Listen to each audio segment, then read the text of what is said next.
I'm ready. All right, here we are for our monthly challenge. The June challenge. And so Angela and I were just connecting back to the May challenge, which was a beautiful journey of cultivating spaciousness through forgiveness and then opening up receptivity, right? And then a window into what's next and opportunity, a window into the opportunities of what's next. And then the readings that have been happening all through the month of May have been supporting and aligned with that. So we're noticing that's happening. And so we're getting intentional about pointing out, because we don't plan these readings, they're spontaneous. So we're just getting intentional about pointing out the alignment when it shows up. But Right. move into the June. And how they feed from not only within the month, but month to month too. Or Oh they're all yeah, into each totally. other. Yeah. Yeah, month to month. May Love was it. cultivating spaciousness. April was about, what was April about? I'm trying to remember in this moment. I don't know, it'll come to me. Simplifying, or was that late earlier? I'm losing track. I should probably list these out.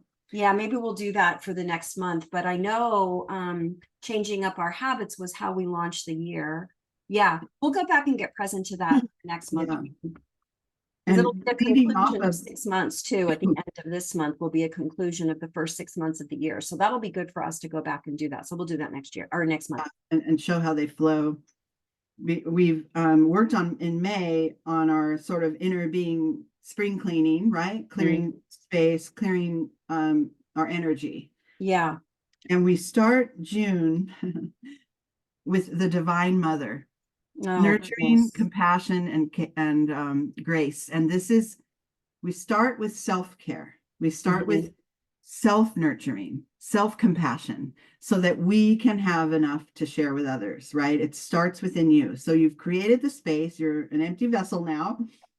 Tap into that compassion, tap into that self-care, and make sure that you're anchoring into it, so that you could start to build it up and create community around you. I got opening heart. This is deepening your connections, creating new ones, finding kinship with like souls. And really, this is all levels of your relationships, but really keeping your heart open, which we practiced in May, so that we can really deepen these connections and find meaning in our day to day. Yeah.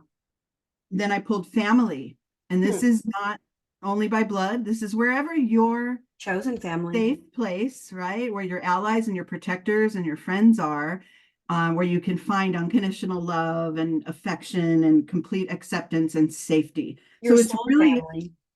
your soul family. It's really identifying that with your open heart and deepening those connections as much as you can, starting with yourself. Remember, it's important. We tend to skip over that part and just, I'm going to connect, I'm going to reach out. But if your tank is empty, if you want to call it that, what I don't know. It feels like the connections will still be there, but they won't be as deepened. Well, if your well is empty, right? This is pause at the well. Well, So, yeah. right. We need to come from a nourished place. Must always come from a nourished place so that we can nourish. Exactly. And then from that, recognizing our connections that keep us feeling safe and aligned. Then I got anchoring the light. And this is now, you've touched it, right? We've started out by our compassion and self-care, and then finding our community and really deepening those connections. Now you can anchor the light within that energy field and making sure that you don't feel alone. You don't feel weakened or that you can't get it done or whatever, because you've established this support.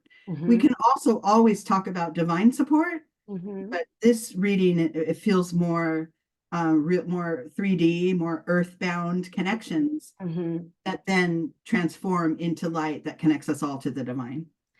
And then our final card there is harmony. Now we're aligned. I mean, how much starting with that self-care and then finding others that can go on the journey with us has us feeling in full harmony with one another, with ourselves, within our being, and connected to the divine.